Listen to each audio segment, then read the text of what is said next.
Indira Gandhi national open university ஸ்வயம் Prabha channel மூலமாக உங்களை சந்திப்பதில் ரொம்ப மகிழ்ச்சி. இன்று நாம் பார்க்க போற தலைப்பு வந்து லாஸ் அண்ட் ரெகுலேஷன்ஸ். லாஸ் சட்டங்கள் மற்றும் ஒழுங்குமுறைகள். நான் உங்கள் Balakrishnan, IGNOU councillor, assistant professor in chemistry, Vivekananda college, Madurai. So இன்னைக்கு நம்ம பார்க்க போற தலைப்புல வந்து லா அண்ட் ரெகுலேஷன்ஸ்ல வந்து என்னென்ன டைட்டில் இருக்கு, சப் டைட்டில் இருக்கு சொல்லி பார்க்க போறோம். நம்பர் 1 அறிமுகம், இன்ட்ரடக்ஷன். எதிர்பார்த்த கற்றல் முடிவுகள். இந்த கிளாஸ் முடிஞ்ச பிறகு என்னென்ன நீ கத்துக்கிட்டு இருப்பீங்க. அடுத்து பாதுகாப்பு மற்றும் ஆரோக்கியத்துக்கான தேவையான விதிமுறைகள். ஸோ பாதுகாப்பு மற்றும் ஆரோக்கியத்துக்கான விதிமுறைகளை என்னென்ன இம்ப்ளிமெண்ட் பண்ணியிருக்காங்க, அதை எப்படி ஃபாலோ பண்ண போறோம். அடுத்து வந்து கட்டுமான தரநிலை தொகுப்பு. ஒரு பில்டிங் கன்ஸ்ட்ரக்ஷன், ஒரு லேப் கன்ஸ்ட்ரக்ஷன், ஒரு ஸ்கூல் கன்ஸ்ட்ரக்ஷன், ஒரு ரிசர்ச் டிபார்ட்மெண்ட் கன்ஸ்ட்ரக்ஷன். அந்த லேப் என்ன வடிவமைப்பில் இருக்கணும், அதை யார் அந்த வடிவமைப்பை அந்த இந்த மாதிரி கட்டுமானம் தான் பண்ணியிருக்கணும்னு சொல்லி யார் உங்களுக்கு வந்து வழி நடத்துவாங்கன்னா, பேரோ ஆஃப் இந்தியன் ஸ்டாண்டர்ட், தேசிய கட்டிட குறியீட்டு ஆய்வக பாதுகாப்பு குறியீடு சொல்லுவாங்க. ஸோ இந்தியாவில் உள்ள தேசிய கட்டிட குறியீடு சொல்லக்கூடிய பேரோ ஆஃப் இந்தியன் ஸ்டாண்டர்ட், அந்த குவாலிட்டியை அதை டிசைன் பண்ணி தர்றது இவங்க தான் BIS சொல்லுவாங்க. அவங்க தான் ஒரு கட்டிடம் எப்படி ஒரு லெபோரட்டரி எப்படி இருக்கணும், என்ன பாதுகாப்பு அம்சங்கள் இருக்கணும், அந்த பாதுகாப்பு அம்சங்கள்னால நமக்கு என்ன யூஸ் சொல்லி அந்த எல்லா டாக்குமெண்ட்ஸ் அவங்க தான் டிசைன் பண்ணியிருப்பாங்க. அடுத்து தொடர்பான விதிமுறைகள். தொழிலாளர்கள், இந்த லேபர்ஸோட பாதுகாப்பு மற்றும் அவர்களுக்கு ஆரோக்கியமான தொழில் செய்யறதுக்காண்டி எல்லா வகையான விதிமுறைகளும் இந்த BIS சொல்லக்கூடியது டிசைன் பண்ணியிருப்பாங்க. ஸோ ஒரு லேபரோட பாதுகாப்பு முக்கியம். பாதுகாப்பு சொல்றதோட ஆரோக்கியமான தொழில் சூழ்நிலையை நம்ம உருவாக்கி தரணும். அந்த லா அண்ட் ஆர்டர்ஸ் எல்லாம் யார் பண்ணுவாங்கன்னா இவங்க தான் பண்ணுவாங்க. அடுத்து மின்சாரம். ஒரு லேப்ல பயன்படுத்த ஒரு ஆராய்ச்சி நிறுவனத்திலயோ பள்ளிக்கூடத்திலயோ ஸ்கூல்லயோ ஒரு மின்சார சப்ளை எப்படி இருக்கணும், அது தொடர்பான விதிமுறைகள் எப்படி ஃபாலோ பண்ணணும்னு சொல்லி போட்டிருப்பாங்க. தீ சம்பந்தப்பட்ட விபத்து ஏற்பட்டால் இல்ல தீயை எப்படி கையாளணும் சொல்ற விதிமுறைகளை அவங்க வந்து லிஸ்ட் அவுட் பண்ணியிருப்பாங்க. அதுக்கடுத்து மது கொள்முதல் சொல்லக்கூடிய ஆல்கஹால். ஒரு லேப்ல வந்து ஆல்கஹால் ரொம்ப ரொம்ப முக்கியம். ஃபார் எக்ஸாம்பிள் கெமிஸ்ட்ரி லேப்லயும் சரி, மைக்ரோபயாலஜி, பயாலஜி, இந்த உயிரியல் சம்பந்தப்பட்ட லேப்ல வந்து ஆல்கஹால் வந்து ஸ்பிரிட் சொல்லுவாங்க. இந்த ஸ்பிரிட் வந்து ரொம்ப ரொம்ப இம்பார்ட்டன்ட் சால்வெண்ட். ஏன்னா நுண்ணுயிரை கொல்றதுக்கும் அதை கிளீன் பண்றதுக்கும் ஆல்கஹால் வந்து நிறைய சால்வெண்டாவும் கெமிஸ்ட்ரி டிபார்ட்மெண்ட் பயன்படுத்துறாங்க. ஸோ இந்த மாதிரி இதுக்கு வந்து ஆல்கஹால் ரொம்ப முக்கியம். அந்த ஆல்கஹால் வந்து கவர்மெண்ட்ல இருந்து எப்படி கொள்முதல் பண்ணணும், அது தவறான வழிமுறையில் அந்த ஆல்கஹாலை பயன்படுத்திடக்கூடாது, அது எந்த இடத்துல வந்து ஸ்டாக் ரெஜிஸ்டர் பண்ணணும், எந்த இடத்துல ஸ்டோரேஜ் பண்ணி வைக்கணும் சொல்லி இந்த மாதிரி வழிமுறைகள்லாம் வந்து அந்த BIS சொல்றது நமக்கு வந்து கொடுத்துருப்பாங்க. அது சம்பந்தமா நம்ம பார்க்க போறோம். அடுத்து நம்ம அபாயகரமான பொருள், ஹசார்டஸ் கெமிக்கல்ஸ் சொல்லுவாங்க, explosive chemicals, radio active chemicals. So அபாயம், தீங்கு விளைவிக்கக்கூடிய வேதிப்பொருட்கள் சொல்லக்கூடியது நிறைய வகை இருக்கு. நம்ம போன செக்ஷன்லயே பார்த்தோம். அது கதிர்வீச்சு உமிழக்கூடியதாக இருக்கலாம், இல்ல விஷவாயு தாக்கக்கூடியதாக இருக்கலாம். இந்த மாதிரி கெமிக்கல்ஸ் எல்லாம் எப்படி ஹேண்டில் பண்ணணும், அதுக்கு என்னென்ன வழிமுறைகள் இருக்கு சொல்லி பார்க்க போறோம். அதாவது ஒரு பயாலஜிக்கல் லேப்ல விலங்குகளை பத்தி ஆராய்ச்சி பண்ணும்போது அது வந்து அந்த விலங்குகள் எப்படி கையாளணும், யார்கிட்ட இருந்து விலங்குகளை வாங்கணும், விலங்குகளை எப்படி நம்ம வந்து மெயின்டைன் பண்ணணும், எப்படி ட்ரீட் பண்ணணும். நம்ம சோதனைக்கு மட்டும் விலங்குகளை பயன்படுத்த சோதனை முடிஞ்ச பிறகு அது ஆரோக்கியமான நிலையில் அந்த விலங்குகள் வந்து திரும்பி வந்து சொசைட்டிக்கு நடமாட விடுறது சொல்றது நம்ம கையில தான் இருக்கு. ஸோ அதனால அந்த விலங்குகளை பாதுகாப்பு முறையில வாங்கணும், அதை ஆய்வு செய்யணும், திரும்பி பாதுகாப்பான முறையில சொசைட்டில என்ன செய்யணும், உலாவ விட்டுறணும். இல்ல நோய் தாக்கப்பட்ட விலங்குகளை நம்ம ஆராய்ச்சி பண்ணிட்டு அதை அப்படியே கைவிட்டோம்னா அது சொசைட்டிக்கு ரொம்ப ரொம்ப பிரச்சனையாகும். அதுக்கான வழிமுறைகளும் இங்க சொல்லியிருக்காங்க. அப்புறம் ஆய்வதன் சட்ட பொறுப்புகள் சொல்லக்கூடிய ஒரு கல்வி நிறுவனத்துல விபத்து ஏற்பட்டால் எப்படி அந்த விபத்தை வந்து காப்பீடு பண்ணணும், இந்த மாதிரி விஷயங்கள் நான் பேசணும். ஸோ இந்த என்டையர் செக்ஷனுமே வந்து பார்த்தீங்கன்னா சட்டத்தையும் அது எப்படி வழிமுறைப்படுத்தி நம்ம பாதுகாக்க முடியும், தொழிலாளர்கள் எப்படி பாதுகாக்க முடியும், ஆய்வக ஊழியர்கள் எப்படி பாதுகாப்பா இருக்கணும், ஆய்வகத்தில் செய்யக்கூடிய மாணவர்கள் எப்படி பாதுகாப்பு வழிமுறைகளை பின்பற்றணும் சொல்லி இந்த செஷன் பார்க்க போறோம். வாங்க ஒன் பை ஒன்னா பார்க்கலாம். So introduction. இந்த பிரிவில் நம்ம என்ன பார்க்க போறோம்னா, நேரடியாகவோ இல்ல மறைமுகமாகவோ விதிமுறைகளை சட்டப்பூர்வமா செல்லுபடியாகக்கூடிய விதிமுறைகளை நம்ம பயன்படுத்த ஆகணும். ஏன்னா ஒவ்வொரு லேப்ல வேலை பார்க்குற ஆசிரியர்களும் ஆய்வுக்கூட மேலாளர்களும் எல்லாருமே ஒரு சில ரூல்ஸ் அண்ட் ரெகுலேஷன் ஃபாலோ பண்ணா மட்டும்தான் ஆபத்தை வந்து நம்ம தப்பிக்க முடியும். ஸோ அந்த ரூல்ஸ் அண்ட் ரெகுலேஷன் நம்ம ஃபாலோ பண்ணணும். அது சட்டப்படியாக செல்லுபடியாகக்கூடிய ரூல்ஸ் அண்ட் ரெகுலேஷனை வந்து இந்தியன் கவர்மெண்ட்டே டிசைன் பண்ணிக்காங்க. அது மெயின் முக்கியம் பாதுகாப்பு அம்சங்களுக்காண்டி. அடுத்து ஒரு கல்வி நிறுவனம் வச்சு ஸ்கூல் எஜுகேஷன் இன்ஸ்டியூட் வச்சுக்கோங்களேன், இல்லை காலேஜ் இல்லை இன்ஸ்டியூட் ஆஃப் ரிசர்ச் சென்டர்ஸ் இந்த மாதிரி இருந்துச்சுன்னா அதுல வந்து ஆய்வகங்களை பற்றிய சட்டங்கள் கண்டிப்பா தெரிஞ்சுக்கணும். ஏன்னா அந்த ஆய்வகத்துல ஒர்க் பண்ண போறது நீங்க தான். அது ஏற்படுகிற விளைவுகள், சட்ட ரீதியாக என்ன பிரச்சனை வரும், அவங்க என்ன சட்ட ஒழுங்குபடி லாஸ் படி அது டிசைன் பண்ணியிருக்காங்க, அதெல்லாம் பயன்படுத்தி தான் அந்த லேப்ல நம்ம ஒர்க் பண்ண ஆரம்பிக்கணும். அது தவிர்த்து வேற மாதிரி கையாண்டு அதனால ஏற்படும் தீ விபத்தோ இல்லை வெடி விபத்தோ இல்லை மின்சார விபத்தோ இந்த மாதிரி விபத்து ஏற்பட்டால் அதுக்கு பொறுப்பு என்ன செய்ய முடியும்னா உங்களோட கேர்லெஸ்னால தான் சொல்லுவாங்க. ஸோ அதனாலதான் சொல்லுவாங்க, எப்பயுமே ஒரு எடுத்துக்காட்டாக பார்த்தீங்கன்னா தொழில்துறையில் வேலை செய்யறவங்க விபத்துகள் ஏற்பட்டால் அது கண்டிப்பாக தொழிலாளர்கள் கவனக்குறைபாடாக இருக்கலாம், இல்லாட்டி கல்வி நிறுவனத்தினுடைய கவனக்குறைபாடாக இருக்கலாம். கவனம் குறைபாடு சொன்னாவே அந்த இடத்துல என்ன பிரச்சனை வருதுன்னா, பாதிக்கப்பட்டவங்களுக்கு ஏதாவது விபத்து காப்பீடு கண்டிப்பா கொடுக்கணும். அது யார் தருவாங்கன்னா அந்த ஹையர் இன்ஸ்டிடியூஷன் தருவாங்க. ஆனா எப்ப தருவாங்கன்னா அந்த விபத்து வந்து அந்த நிறுவனத்திலேயோ கல்வி நிறுவனத்தினால ஒரு கேர்லெஸ்னால விபத்து ஏற்பட்டால், இல்ல தொழில் நிறுவனத்தினால கேர்லெஸ்னால விபத்து ஏற்பட்டால் அந்த தொழில் நிறுவனம் இல்ல கல்வி நிறுவனமும் அவங்களுக்கு ஊதிய பாதுகாப்புக்குரிய நிதி உதவி செஞ்சாகணும். பாதிக்கப்பட்டவங்களுக்கு ஒரு மெடிக்கல் எக்ஸ்பென்சிவாவோ இல்ல வேற ஏதாச்சும் வகையில ஒரு குறிப்பிட்ட அமௌண்ட் கொடுத்தாகணும். ஏன்னா அதுக்கடுத்து அவங்களால வேலை செய்ய முடியுமா தெரியாது. ஆனா அவங்க எப்ப அந்த நிதி உதவி பண்ணுவாங்கனால் சட்டப்பூர்வமான விதிகளை அதை ஃபாலோ பண்ணி அந்த தொழிலாளர்கள் அந்த தொழிற்சாலையிலயோ இல்ல மாணவர்களும் லேப்ல கரெக்டா பண்ணா மட்டும்தான் அந்த நிதி அவங்களுக்கு செல்லுபடி ஆகும். இல்ல தொழிலாளர்களை கேர்லெஸ்னால ஒரு விபத்து ஏற்பட்டால் அது தொழிலாளர்களே பொறுப்பு. ஸோ சட்டங்கள் கண்டிப்பாக இருக்கணும். சட்டங்களை ஃபாலோ பண்ணி நடக்க எல்லா விஷயமே ஒரு பாதுகாப்பு முறைக்காக பயன்படுத்துறாங்க. அடுத்து அந்த விபத்து ஏற்பட கட்டிடங்கள் வடிவமைப்பு வந்து சட்டத்துக்கு உட்பட்டு இருக்கணும்.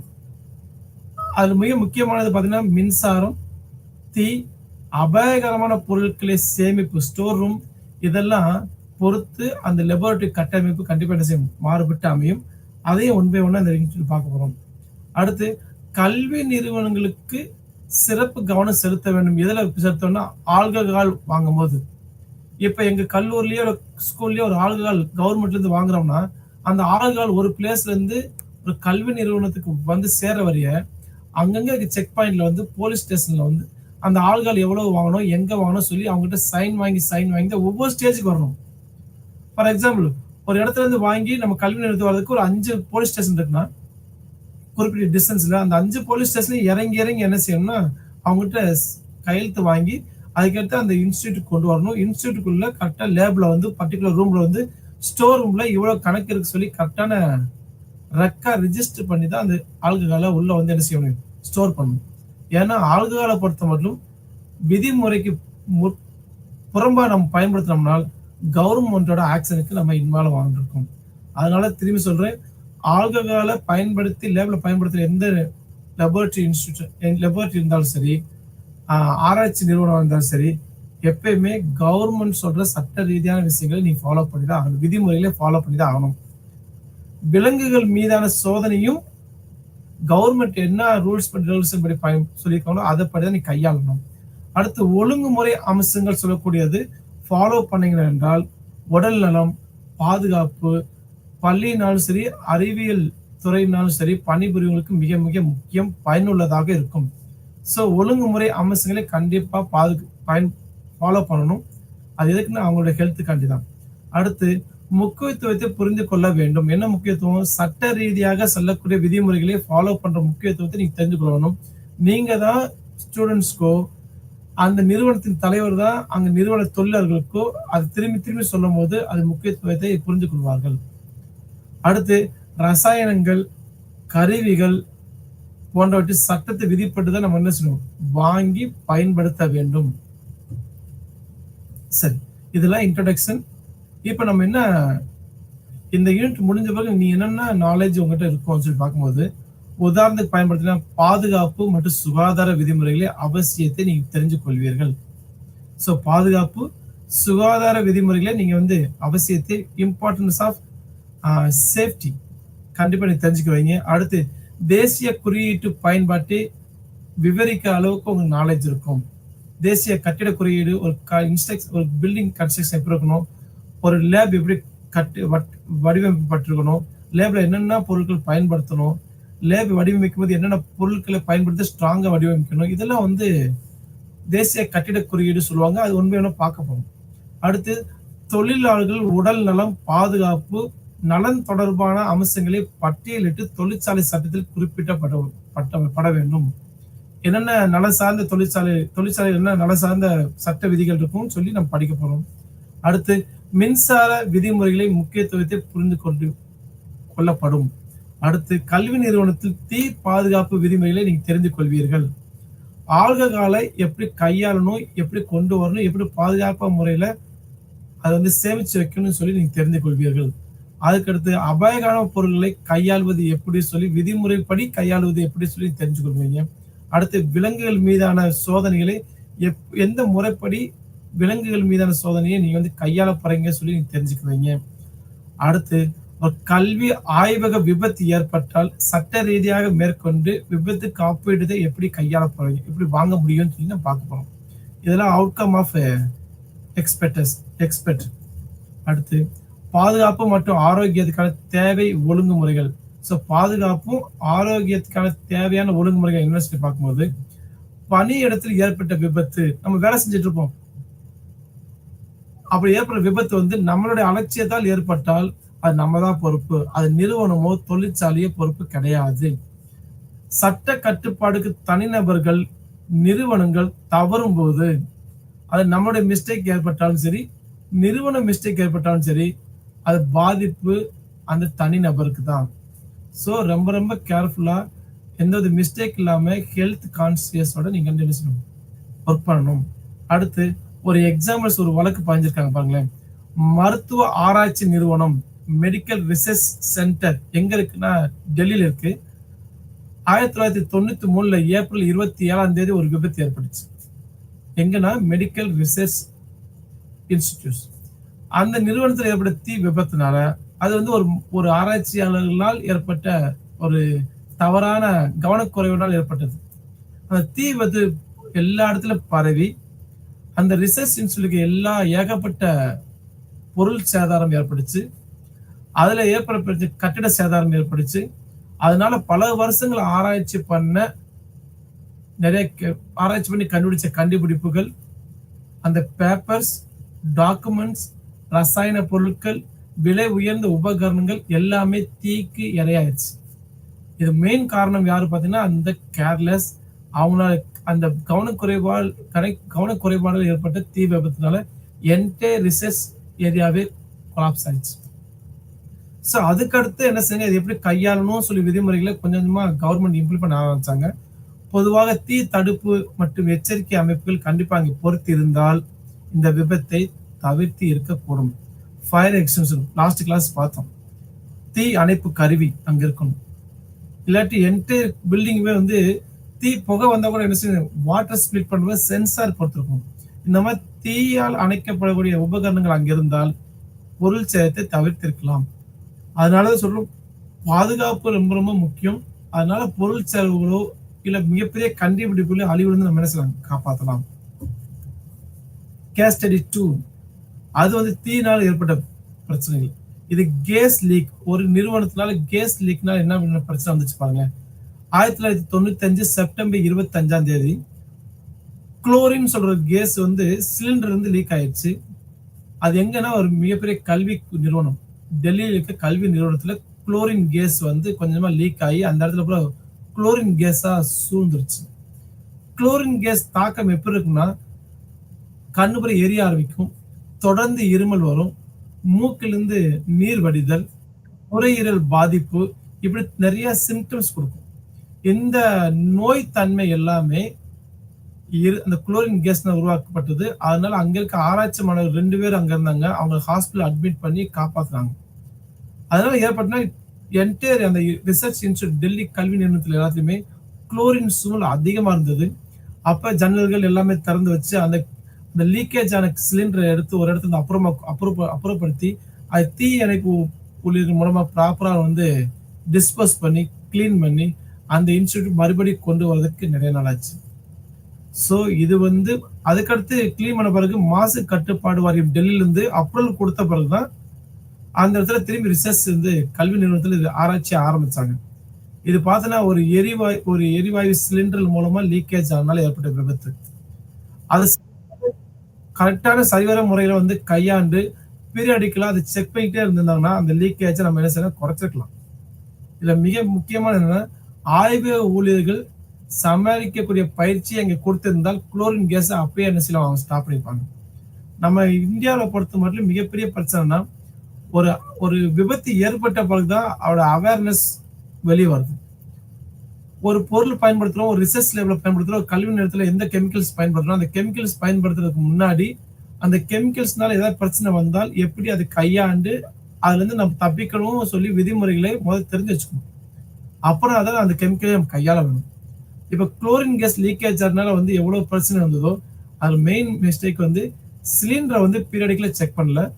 நம்பர் 2, போதுமான அறிவு குளோரின் கேஸ் வெளியே லீக்கேஜ் ஆச்சுன்னா அது எப்படி கண்ட்ரோல் பண்றது, எப்படி ஹேண்டில் பண்றது சொல்லி அந்த லேப் அசிஸ்டன்ட்டுக்கோ இல்லை ரிசர்ச் ஸ்காலருக்கோ தெரியல. அதனாலதான் இவ்வளவு பெரிய விளைவுகள் ஏற்பட்டது. ஸோ அதனாலதான் அந்த சட்ட ஒழுங்கு சொல்ற வார்த்தையை இங்க கொண்டு வந்தாங்க. இது கேஸ் ஸ்டடி 2. கேஸ் ஸ்டடி 3 பார்த்தீங்கன்னா இந்தியாவே மிக உலுக்கிய சம்பவம் சொல்றது போபால் கேஸ் டிராஜடி, போபால் விஷவாயு தாக்குதல். உங்களுக்கு நல்லா தெரியும், ஒரு போபால் ஒரு ஏரியா இருக்கு, ஒரு இடம் பிளேஸ் வந்து போபால். அந்த போபால்ல வந்து யூனியன் கார்பைடு சொல்லக்கூடிய மிகப்பெரிய கம்பெனி இருக்கு. போபால் ஒரு பிளேஸ், அதுல யூனியன் கார்பைடு ஒரு கம்பெனி, அது அமெரிக்காவோட கம்பெனி, அமெரிக்கன் கம்பெனி. அங்க வந்து மிகப்பெரிய சிலிண்டர்ல ஒரு கெமிக்கல் கேஸ் வச்சிருந்தாங்க. அந்த கேஸ் வந்து மெத்தில் ஐசோசைனைடு. மெத்தில் ஐசோசைனைடு வந்து ஒரு கொடிய விஷவாயுவை உருவாக்கக்கூடிய ஒரு வேதிப்பொருள். அந்த விஷவாயு கசிஞ்சனால அந்த விஷவாயு கசஞ்சு அங்க இருக்க வளிமண்டல காத்து மூலமா பரவி அங்க இருக்க எல்லா மக்களும் போய் சேரும் போது அதனால ஏற்பட்ட உயிர் சேதங்கள் எவ்வளவு சொல்லி பார்க்கணும். 3000 பேர் வந்து 3000 அந்த சுற்றிக்க கிராமத்துல இருக்க எல்லாருமே 3000 மக்கள் வந்து இறந்துட்டாங்க. 1.7 லட்சம் மக்கள் வந்து ஹாஸ்பிட்டல் அட்மிட் பண்ணாங்க. எத்தனை லட்சம்? 1.7 லட்சம் மக்கள் ஹாஸ்பிட்டல் அட்மிட் பண்ணி ட்ரீட்மெண்ட் பண்ணாங்க. அது 12,000 பேர் வந்து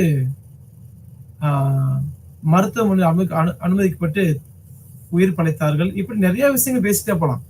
சோ காயமடைஞ்சது வந்து 1.7 லட்சம் மக்கள், 12,000 பேர் வந்து ட்ரீட்மெண்ட் பண்ணாங்க, 3000 பேர் அந்த ஸ்பாட்ல இறந்துட்டாங்க. சோ இவ்வளவு பெரிய உயிர் இழப்பு உலகத்தையே வந்து ஒரு ஆட்டி படைச்சிருச்சு. அதுக்கப்புறம் தான் என்ன செஞ்சாங்கன்னா, இந்த பாதுகாப்பு முறைகளை எல்லா இண்டஸ்ட்ரீஸும் ஃபாலோ பண்ணணும், எல்லா எஜுகேஷன் இன்ஸ்டிடியூட்டும் ஃபாலோ பண்ணணும் ஒரு ஐடியாவுக்கு வந்தாங்க. அதுக்கடுத்து நிறைய சட்டங்கள் கொண்டு வந்தாங்க. இப்பயும் சொல்றேன், நம்மளால ஏற்படும் துன்பத்துக்கு அடுத்தா நம்ம சொல்யூஷன் தேடணும். ஒரு ஆய்வுக்கூடமோ ஒரு நிறுவனமோ அமைக்கும் போது அதனால ஏற்படும் பின்விளைவு தெரிஞ்சுதான் நிறுவனத்தை நம்ம வடிவமைக்கணும்.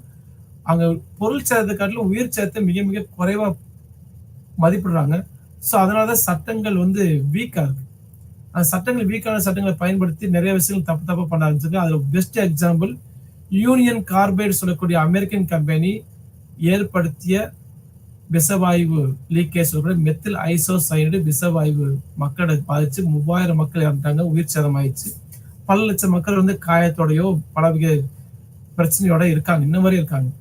ஆனா இதுல என்னன்னா, இதுல யார் தப்பு செஞ்சாங்கன்னு சொல்லி பார்க்கும், யாரோட மிஸ்டேக் சொல்லி பார்க்கும்போது அந்த நிறுவனம் சரிவர அந்த சிலிண்டரை வந்து பராமரிக்கல. நம்பர் 1. நம்பர் 2, அங்க பயன்படுத்துற கெமிக்கல்ஸ் எல்லாமே எந்த வகையான விஷத்தன்மை வாய்ந்தது சொல்லி கவர்மெண்ட் கொஞ்சம் அவேர்னஸ் ஏற்படுத்தல மக்களுக்கு.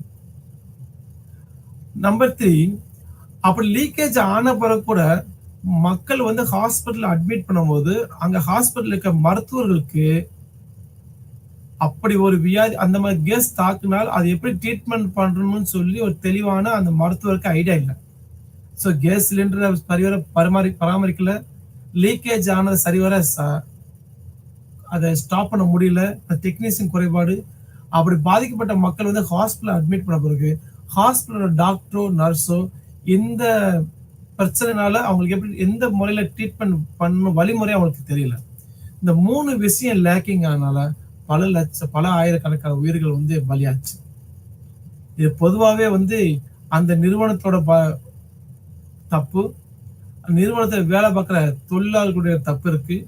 நம்ம கவர்மெண்ட் வந்து அந்த சுற்றுப்புற சூழ்நிலைக்கு அந்தந்த கம்பெனிக்கு பக்கத்துல இருக்க மக்களுக்கு ஒரு இம்மீடியட்டா அந்த கம்பெனி மூலம் ஏற்படக்கூடிய பிரச்சனைகளை சரி பண்ற மாதிரி ஒரு அறிவு அந்த பயிற்சி வந்து மருத்துவர்களுக்கு இல்ல. இதனாலதான் உயிரிழப்பு அதிகமாயிடுச்சு. இந்த இந்த 3 விஷயத்தை கருத்தில் கொண்டு பல திட்டங்களை அடுத்து வகுக்க ஆரம்பிச்சாங்க. இதுவரை இன்னொரு பிரச்சனை என்னன்னா, அந்த பாதிக்கப்பட்ட மக்களுக்கு வந்து சட்ட ரீதியாக எந்த இழப்பீடும் பல வருஷமா வழங்கப்படல. பல பல வருஷங்களுக்கு கழிச்சு தான், பல சட்ட போராட்டங்களுக்கு அடுத்து தான் அந்த பாதிக்கப்பட்ட மக்களுக்கு ஒரு மிகப்பெரிய தொகையை வந்து ஒதுக்குனாங்க. அது பல சட்ட போராட்டங்களுக்கு அடுத்து தான் இமிடியேட்டா அவங்களுக்கு வந்து கையில எந்த பலனுமே கிடைக்கல. பாருங்க எவ்வளவு அமௌண்ட் ஒதுக்கியிருக்காங்க பாருங்க. பல வருட சட்ட போராட்டங்களுக்கு அடுத்து ஒதுக்கப்பட்ட அமௌண்ட் வந்து 750 கோடி ரூபாய். இந்த 750 கோடி ரூபாய் வந்து அந்த மக்களோட சேர்றதுக்குள்ள அவங்க பல வருஷங்கள் கோர்ட்டுக்குள்ள கேஸ் போட்டு அது மூலமா கிடைக்கப்பட்ட தொகை தான் 750 கோடி ரூபாய். இது நம்ம சட்டம் தெளிவாகவும் ஸ்ட்ராங்கா இருந்திருந்தால் பாதிக்கப்பட்ட சிறிது மாதங்கள்லயோ அவங்களுக்கு வந்து இழப்பீடு தொகை வழங்கப்பட்டிருக்கும். மக்களுக்கு ஓரளவுக்கு பண கஷ்டத்தை குறைச்சிருக்கலாம். சோ அதனாலதான் சட்ட ஒழுங்கு வந்து பாதுகாப்பான முறையில கண்டிப்பாக உறுதிப்பட எல்லா நிறுவனமும் ஃபாலோ பண்ணணும். அதுக்கானது நிறைய அரசாங்கம் நிறைய ஸ்டெப் எடுத்து நிறைய பரிசீலனை பண்ணி சட்டங்களை மாற்றி மாற்றி அமைத்து மக்களுக்கு நீதி கிடைக்க வேண்டும் சொல்லிக்க நிறைய முயற்சிகள் இருக்காங்க. அந்த வகையில கேஸ் ஸ்டடி 4 பார்க்கலாம். இது வந்து உலகளாவிய ஒரு பிரச்சனை. செர்னோபில் விபத்து. செர்னோபில் சொன்னாவே உங்க மனசுல என்ன வரணும்னா, அங்க இருக்க அணு அணு இப்ப வந்து அணு ஆலை சொல்லுவாங்க. அணு ஆலைன்னா அந்த பவர் ஸ்டேஷனுக்கு பவரை எலக்ட்ரிசிட்டி உற்பத்தி பண்றதுக்காண்டி இப்ப நம்ம இந்தியாவில் இருக்க வந்து பாபா அட்டாமிக் ரிசர்ச் சென்டர், அதே மாதிரி வந்து கல்பாக்கத்தில் இருக்க அணு மின் நிலையம். அணு மின் நிலையம் சொல்லக்கூடிய செர்னோபில் அணு மின் நிலையம் இருக்கு. அது அந்த காலத்துல யுஎஸ்எஸ்ஆர் சொல்லுவாங்களே, சோவியத் யூனியன் எல்லா நாடும் சேர்ந்து இருக்கும் போது அந்த சோவியத் யூனியன்ல வந்து இப்ப நடந்திருக்க உக்ரைன் ரஷ்யா வார்ல வந்து எல்லா யுஎஸ்எஸ்ஆர் சொல்ற யூனியன் அந்த சோவியத் ரஷ்யா வந்து உடஞ்சு பல நாளா பிரிஞ்சிருச்சு. அப்படி பிரியறதுக்கு முன்னாடி அந்த யுஎஸ்எஸ்ஆர் மிகப்பெரிய நாடு. அதுல வந்து கியூ சொல்லக்கூடிய உக்ரைன் தலைநகர் இப்ப இருக்க தலைநகரத்துல கியூவுக்கு பக்கத்துல வந்து ஒரு செர்னோபில் அணுமின் நிலையம் இருக்கு. அதுதான் ஐரோப்பியன் கான்டினென்ட்லயே வந்து மிகப்பெரிய அணு மின் நிலையம். அப்படி அண்மின் நிலையம் வந்து அந்த காலத்துல யாரு கையாண்டாங்கன்னா யுஎஸ்எஸ்ஆர் சொல்லக்கூடிய சோவியத் யூனியன், அது சோவியத் ரஷ்யா வந்து அதை கையாண்டுட்டு இருந்தாங்க. அந்த அணுமின் நிலையத்துக்கு பக்கத்துல வந்து ஒரு அணுமின் நிலையம் புதுசா வந்து சென்டர் கட்டினாங்க. அந்த சென்டர்ல வந்து ஒரு டெஸ்ட் பண்ணி பார்க்கணும்னு சொல்லி சோதனை முயற்சி பண்ணி பார்த்தாங்க. அப்படி சோதனை முயற்சி பண்ணி பார்க்கும்போது அங்க மிகப்பெரிய வெடி விபத்து ஏற்பட்டுச்சு. அந்த வெடி விபத்துல மிக அதிக ஆராய்ச்சி திறமை வாய்ந்த சயின்டிஸ்ட் 37 பேர் வந்து இறந்துட்டாங்க. அதுல ஏற்பட்ட கசிவினால வந்து நிறைய பேருக்கு பாதிப்பாச்சு. அதுக்கு பிறகு செர்னோபில் அணுமின் நிலையத்தில் ஏற்பட்ட விபத்து ஒரு டெஸ்ட் பண்றதுனால மிகப்பெரிய வெடி விபத்து ஏற்பட்டுச்சு. அதனால நிறைய பேர் இறந்துட்டாங்க. அதனாலதான் அது துரதிருஷ்டவசமாக இந்த இதை குறைக்கணுக்காண்டி அந்த அவசியத்தை புரிஞ்சுக்கணுக்காண்டி அந்த விபத்துக்கு அடுத்து எந்தெந்த இடத்துல அணு சோதனை நடத்தணும், எப்படி மக்கள் பாதுகாப்பா இருக்கணும், அடுத்தடுத்த தீர்வுகளை கொண்டு வரணும். ஒரு விபத்துக்கு அடுத்த உலகத்திலேயே நிறைய தீர்வுகள் கொண்டு வந்தாங்க. அதுக்கு நிறைய சட்டங்கள் வழிவகுத்தாங்க. மக்களை எப்படி பாதுகாக்கணும், அவங்களுக்கு என்னென்ன உதவி செய்யணும், என்னென்ன ட்ரீட்மெண்ட் பண்ணணும் சொல்லி பல வகையில அடுத்த ஆராய்ச்சி அந்த சிந்தனை பண்ண ஆரம்பிச்சாங்க. அதுக்கடுத்து வந்து 3 கேஸ் ஸ்டடி பார்த்தோம். ஒன்று போபால், அடுத்து வந்து விஷவாயு தாக்குதல், அடுத்து வந்து செர்னோபில், இப்படி நிறைய விஷயங்களை பார்த்தோம். அதுக்கடுத்து ஒரு தெளிவான மனநிலை எந்த ஒரு ஒரு இம்ப்ளிமெண்டேஷன் பண்ணாலும் ஒரு சட்ட விதிமுறைக்கு பட்டு தான் நிறுவனமோ கல்வி நிறுவனமோ தொழிற்சாலை இயங்க வேண்டும். அது மெயின் முதுகெலும்பு என்னன்னா, அங்க இருக்க தொழிலாளர்கள், அங்க இருக்க ஆய்வுக்கூட மேலாளர்கள் எல்லாமே உயிருக்கும் உடமைக்கும் பாதுகாப்புக்காண்டி. அது ஏதாவது தவறுகளின் பட்சத்தில் அதுக்கு நிதி காம்பன்சேஷன் சொல்லக்கூடிய நிதி உதவி அவங்களுக்கு சொல்லி கொண்டு போய் சேரணும். விபத்தை குறைக்கணும்னு சொல்ற ஒரு காரணத்துக்காக தான் நிறைய சட்டங்களை இயற்றி அதுக்கான விதிமுறைகளை கொண்டு வந்தாங்க. இப்ப நம்ம பார்க்கும்போது கட்டுமான தரங்கள் அமைக்கப்பட்டுள்ள இந்திய தரநிலை பணியகம். ஒரு ஆய்வு கட்டிடம் எப்படி வடிவமைக்கப்பட வேண்டும், எந்தெந்த முறையில பாதுகாப்பு விதிமுறைகளை அதை வடிவமைச்சிருக்கணும், இதை யார் சொல்லுவாங்கன்னா அந்தந்த கட்டிட திட்டம் வந்து அந்தந்த முனிசிபாலிட்டி ஆபீஸ்ல சொல்லுவாங்க, நகராட்சி மாநகராட்சி அவங்க அப்ரூவல் வாங்கி தான் கட்டணும். அவங்களுக்கு இந்த அப்ரூவல் யார் கொடுப்பாங்கன்னா ஒரு ஒரு லிஸ்ட் அவுட் சொல்லுவாங்க இல்லையா, இந்தந்த விதிமுறைகள் படி தான் நீங்க வந்து ஆய்வு கூட கட்டணும்னு சொல்லி, அது வந்து இந்திய பணியக கோரி BISI மொத்தம் 2 இருக்கு. BIS pair of Indian standard சொல்லுவாங்க. அடுத்து இந்திய தரநிலை நிறுவனம் ISI. இந்த 2ம் சேர்ந்து தான் அவங்களுக்கு ஒரு கைடன்ஸ் கொடுப்பாங்க. அவங்க ஒரு டெம்ப்ளேட் போட்டு வச்சிருப்பாங்க. அந்த டெம்ப்ளேட் படி தான் ஆய்வக கட்டிட அமைப்பு அமைக்கணும், பாதுகாப்பை உறுதி செய்யணும். இதை யார் டிசைன் பண்ணிப்பாங்கன்னா BIS அண்ட் ISI. இவங்க கொடுக்குற முறைப்படி தான் நம்ம என்ன செய்யணும், கன்ஸ்ட்ரக்ஷன் பண்ணணும். அந்த பில்டிங் குவாலிட்டி எப்படி இருக்கணும், சிமெண்ட் எப்படி எந்தெந்த ரேஷியோ கலக்கணும், எந்த கம்பியை யூஸ் பண்ணணும், இந்த மாதிரி நிறைய பண்ணியிருப்பாங்க. அடுத்து தேசிய கட்டிட குறியீட்டு முதல் பதிவு எப்ப கொண்டு வந்தாங்க, கவர்மெண்ட் 1970 கொண்டு வந்தாங்க. BIS ஆல் தயாரிக்கப்பட்டது. அவங்க சொன்ன விதிமுறைப்படிதான் ஆய்வுக்கூடம் கட்டிடம் அமைக்கப்பட வேண்டும். சரி, national building code of India. National building code of India தேசிய கட்டிட குறியீட்டு கட்டுமானம் தொடர்பான அனைத்து அம்சங்களையும் உள்ளடக்கியது. இங்க நிறைய பாயிண்ட் கொடுத்துருக்காங்க. ஃபர்ஸ்ட் பாயிண்ட் என்ன, கட்டிட தேவைகள். ஒரு கட்டிடத்துக்கு தேவையான என்னென்ன தேவை, அதுல தீ பாதுகாப்பு எப்படி அமைக்கப்பட்டிருக்கணும், பயன்படுத்த பொருளின் தரத்தை, அதை எப்படி அந்த பில்டிங் கட்டும் போது என்னென்ன பொருள் தரமான பொருள் பயன்படுத்துறாங்களா தெரிஞ்சிருக்கணும். அடுத்து மின் நிறுவல் எப்படி மின் நிறுவல் பண்ணியிருக்காங்க, எப்படி எலக்ட்ரிசிட்டி சப்ளை பண்ணியிருக்காங்க, விளக்குகள் எந்தெந்த இடத்துல போட்டிருக்காங்க, ஏர் கண்டிஷனர் எங்க பொறுத்திருக்காங்க, நீர் வடிகால் சொல்றது ட்ரைனேஜ் எப்படி பொறுத்திருக்காங்க, வடிகால் மற்றும் சுகாதாரம் எப்படி மேற்கொள்றாங்க, வாட்டர் ஃபெசிலிட்டி எப்படி பண்றாங்க, எரிவாயு குழாய்கள் எந்த மெத்தடாலஜி வழங்குறாங்க, இவ்வளையும் டிசைன் பண்ணி தான் இந்த மெத்தடாலஜி பயன்படுத்தி தான் நீங்க ஆய்வு கூடத்தையே கட்டடத்தை மேற்கொள்ள வேண்டும். இதுதான் national building code of India சொல்லுவாங்க. வாங்க ஒன் பை ஒன்னா பார்க்கலாம். Laboratory safety code. பொதுவாக வந்து ஒரு லேப்ல வந்து மிக மிக முக்கியமானது வந்து சேஃப்டி ரொம்ப முக்கியம். அந்த சேஃப்டியை ஹைலைட் பண்ற மாதிரி 3 சிறிய புத்தகங்களை வந்து BIS அண்ட் ISI கொடுத்துருக்காங்க. அந்த 3 புத்தகம் வந்து எதை பொறுத்துக்கிட்டா நுண்ணுயிரியல் பயாலஜி, மைக்ரோ பயாலஜி சொல்லுவாங்க இல்லையா, மைக்ரோ ஆர்கானிசம், நுண்ணுயிரியல் ஆய்வகத்தில் பாதுகாப்பு குறியீடு, இந்த safety management of microbiology microorganism lab or biology lab. So அந்த லேப்ல வந்து எப்படி பாதுகாப்பு முறைப்படி டிசைன் பண்ணிருக்கணும். அடுத்து ரசாயன ஆய்வகங்களின் பாதுகாப்பு குறியீடு, கெமிக்கல் லேப்ல என்னென்ன பாதுகாப்பு அம்சங்களை நீ கையாண்டிருக்கணும், எப்படி டிசைன் பண்ணிக்கணும், எப்படி ஸ்டோரேஜ் பண்ணணும், அதை சொல்லியிருப்பாங்க. அடுத்து கதிர் இயக்கம் சொல்லக்கூடிய ரேடியோ ஆக்டிவ் வேதிப்பொருள் கெமிக்கல்ஸ் வந்து ஆய்வகத்தில் எப்படி பாதுகாப்பான முறையில கையாளணும். ரேடியோ ஆக்டிவ் எலமெண்ட் சொல்லுவாங்க, கதிர்வீச்சுகளை உமிழக்கூடிய வேதிப்பொருள், அதை எப்படி நீங்க கையாளணும்னு சொல்லியிருப்பாங்க. உதாரணமாக பாத்தீங்கன்னா ஆய்வக அறையில வந்து முக்கியமான அம்சங்கள் சொல்லக்கூடியது புகை அலைமாரி. நீ ஃபியூமிக் கபோர்ட் ப்ரீவியஸ் செஷன்ல பார்த்தோம், ஃபியூமிக் கபோர்டு எப்படி இருக்குன்னு சொல்லி பார்த்தோம். கண்ணாடி கூண்டு இருக்கும், கண்ணாடி கூண்டுக்குள்ள எந்தெந்த கெமிக்கல் டாக்ஸிக் கெமிக்கல் இருக்கோ அதை தூக்கி கண்ணாடி கூண்டுக்குள்ள வச்சிருவாங்க. அந்த கூண்டுல இன்கேஸ் லீக் ஆனா கூட கூண்டுக்கு வெளியே வந்து எக்ஸாஸ்ட் ஃபேன் இருக்கு, அதை வந்து அந்த கேஸை உறிஞ்சு லேபுக்கு வெளியே உயரமான பகுதியில வந்து காற்றோட காற்ற கலந்து விட்டுரும். இது வந்து லேபுக்குள்ள அந்த கெமிக்கல்ஸ் வராம இருக்காண்டி பாதுகாப்பு. தட் இஸ் கால்ட் ஃபியூமிக் கபோர்ட் சொல்லுவாங்க. புகை அலமாரி. நீர் இணைப்புகள், அடுத்து வந்து சிங்க், ட்ரைனேஜ், ஆய்வக தளபாடங்கள், lab materials, lab equipments, apparatus, store room, first aid box, இது எல்லாமே இந்த ஆய்வக குறியீடுல வந்துடும்.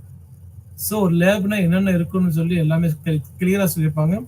புகை அலமாரி இருக்கணும், நீர் இணைப்பு சரியா இருக்கணும், சிங்க் கிளியரா இருக்கணும், ட்ரைனேஜ் நல்லா இருக்கணும், ஆய்வக தளபாடங்கள் குவாலிட்டியா இருக்கணும், ஸ்டோர் ரூம் எப்படி மெயின்டைன் பண்ணணும், ஃபர்ஸ்ட் எய்ட் பாக்ஸ் எப்பயுமே அங்க இருக்கணும். இதெல்லாம் சிஸ்டமேட்டிக்கா எல்லா லேப்லயும் இருக்க வேண்டியது. இதே போல வெளியிடும் அந்த ஆய்வக பாதுகாப்பு குறிகள் என்ன இருக்குன்னா, நுண்ணுயிர்கள் சொல்ற மைக்ரோ பயாலஜி, மைக்ரோ ஆர்கானிசம். இந்த மைக்ரோ பயாலஜி லேப்ல வந்து எப்படி வடிவமைக்கப்படணும், தடை செய்யப்பட்ட அந்த லேப்ல தடை செய்யப்பட்ட பகுதி என்ன எப்படி இருக்கணும், அந்த தடை செய்யப்பட்ட பொருளை எப்படி ஹேண்டில் பண்ணணும், எப்படி அணுகல் எப்படி அதை அப்ரோச் பண்ணணும், உயிரியல் பாதுகாப்பு அறைகள் எப்படி டிசைன் பண்ணிருக்கணும், ஒர்க் பெஞ்ச் சொல்லக்கூடிய வேலை பெஞ்ச் எப்படி இருக்கணும், விலங்குகளை ஸ்டோர் பண்ணக்கூடிய விலங்குகள் ஹவுஸ், அனிமல்ஸ் ஹவுஸ் சொல்லக்கூடிய விலங்குகளின் வீடு எப்படி டிசைன் பண்ணிருக்கணும், எந்தெந்த விலங்குகள் எப்படி பாதுகாப்பு முறையில கையாளணும்னு சொல்லி கொடுத்துருப்பாங்க. அதுதான் லேப் சேஃப்டி கோர்ஸ் சொல்லுவாங்க. அடுத்து பாதுகாப்பு தொடர்பான விதிமுறைகள், சேஃப்டி லாஸ் மற்றும் தொழில்துறையில் உள்ள தொழிலாளர்கள் ஆரோக்கியமான ஆய்வகம், ஆய்வகத்தில் தொழில் செய்யக்கூடிய தொழிலாளர்களின் பாதுகாப்பு மற்றும் ஆரோக்கியம், இதை விதிமுறைகளை பார்ப்போம். நம்பர் 1, தொழிலாளர்கள் ரசாயனங்கள் மற்றும் நிலக்கரி சொல்லக்கூடிய பூமியிலிருந்து தொடரக்கூடிய நிலக்கரிகள் அதிகமாக ஒர்க் பண்றவங்களா இருந்தால், எந்த லேப்ல எந்த மாதிரி ஒர்க் பண்றாங்களோ, எந்த இண்டஸ்ட்ரியில எந்த மாதிரி ஒர்க் பண்ணாங்களோ அந்த இண்டஸ்ட்ரி அந்த லேபுக்கு ஏற்ற மாதிரி அவங்க வந்து ப்ரொடக்ஷன் இருக்கும். நிலக்கரியில் வேலை பார்க்குறவங்களுக்கு அந்த மாதிரி மாஸ்க்கு, நிலக்கரில ஏற்பட வெப்பநிலை கூடும், பூமிக்கல்ல போகும்போது வெப்பநிலை கூடும், தீவிரமான ஒளி ஏற்படும், கதிர்வீச்சு உமிழக்கூட வாய்ப்பு இருக்கு, உயிரியல் லேப் ஏற்படுறது உயிரியல் தாக்கம் ஏற்படும், இப்படி பல நோய்கள் பட வாய்ப்பு இருக்கு. ஸோ எந்தெந்த லேப்ல எந்தெந்த நம்ம தொழில்துறையில் வேலை பார்க்கறோம் அதுக்கேற்ற மாதிரி சேஃப்டி மேனேஜ்மெண்ட் அந்த நிறுவனம் அந்த தொழிலாளருக்கு செய்யணும். நிலக்கரியில் வேலை பார்க்கறவங்களுக்கு வெப்ப சூழ்நிலை அதிகமா இருக்கும், கதிர்வீச்சு பாதிப்பு அதிகமா இருக்கும், இல்லை விஷவாயு தாக்குதல் அதிகமா இருக்கும். ஸோ அதுக்கேற்ற மாதிரி அந்த safety codes, safety dresses, mask எல்லாமே அவங்களுக்கு கொடுத்துருக்கணும் அந்த நிறுவனம். அதுக்குமே இறப்பு ஏற்பட்டால் நிறுவனம் தான் பொறுப்பு, சட்ட ரீதியாக அவங்களுக்கு உதவித்தொகை கண்டிப்பா வழங்கணும். அடுத்து வந்து தொழிலாளர்கள் சார்ந்த நோய், உடல் மனப்பிரச்சனை இப்படி எது இருந்தாலுமே நம்ம அதுவே கேர் பண்ணணும். ஃபார் எக்ஸாம்பிள் ஒரு ரேடியோ ஆக்டிவ் எலமெண்ட், அதாவது ஒரு நியூக்ளியர் பவர் ஸ்டேஷன் வேலை பார்க்குறாங்க, அணுமின் நிலையத்தில் வேலை பார்க்குற மாதிரி இருந்தால் அவங்க கதிர்வீச்சு அபாயம் அதிகமாக இருக்க வாய்ப்பு இருக்கு. ஸோ பீரியடிக்கலா செக் பண்ணிட்டே இருக்கணும். அதனால ஏற்படுற நோயை தாங்கக்கூடிய சக்தி கொண்ட மாத்திரைகளை அடிக்கடி எடுத்துக்கிட்டே இருக்கணும். அதே மாதிரி அந்த லேப்ல பயன்படுத்துறவங்க தொடர்ந்து ஒர்க் பண்றவங்களுக்கு, ரேடியோ ஆக்டிவ் எலமெண்ட்ல ஒர்க் பண்றவங்களுக்கு புற்றுநோய் ஏற்பட வாய்ப்பு இருக்கு, ரத்த சோகை அனிமியா ஏற்பட வாய்ப்பு நிறைய இருக்கு. இதை தவிர்த்து பார்த்தோம்னா ஒரு லேப்ல வந்து சத்தம் அதிகமா தொடர்ந்து வந்துட்டே வச்சுக்கணும். அங்க தொழிலாளர்கள் ஒர்க் பண்ற இடத்துல சத்தம், அந்த இன்ஸ்ட்ருமெண்ட் சத்தம் தொடர்ந்து வந்துட்டே இருந்தா செவிப்புலன்கள் அதிகமாக பாதிப்படும், மனப்பிரச்சனைகள் அதிகமாக வரும். ஸோ அந்த சவுண்ட்ஸ் வந்து பர்டிகுலர் டெசிபிள் மேல அதிகமாக போகும்போது அந்த காது சம்பந்தப்பட்ட நோய், மன ரீதியான நோய்கள் கண்டிப்பா வர வாய்ப்பு இருக்கு. அதுக்கடுத்தமான அந்த தொழிலாளருக்கு ட்ரீட்மெண்ட் அப்பப்போ கொடுத்து தயார்படுத்தணும்.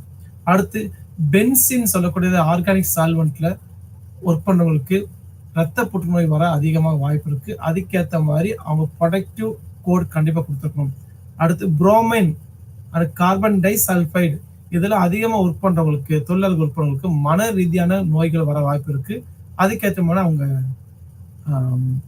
சேஃப்டி மெஷர்மெண்ட்ஸ் எல்லாம் எடுத்துட்டு இருக்கணும். ஹைட்ரஜன் சல்பைடு இது பயன்படுத்துறவங்களுக்கு வாசனை, பார்வை இதெல்லாம் நரம்பு மண்டலத்தை பாதிக்க வாய்ப்பு அதிகமா இருக்கு. திரும்பி சொல்ல ஹைட்ரஜன் சல்பைடு அந்த ஃபீல்ட்ல ஒர்க் பண்ணவங்களுக்கு பார்வை குறைபாடோ, வாசனை உணர்வு தன்மை குறைய வாய்ப்பு இருக்கு, நரம்பு மண்டலத்தை சேதப்படுத்தக்கூடிய வாய்ப்பு அதிகமா இருக்கு. ஸோ அதுக்கேற்ற சேஃப்டி மெஷர்மெண்ட் அவங்க கையில வச்சுட்டு தான் அந்த கெமிக்கல்ல வேலை பார்க்கணும்.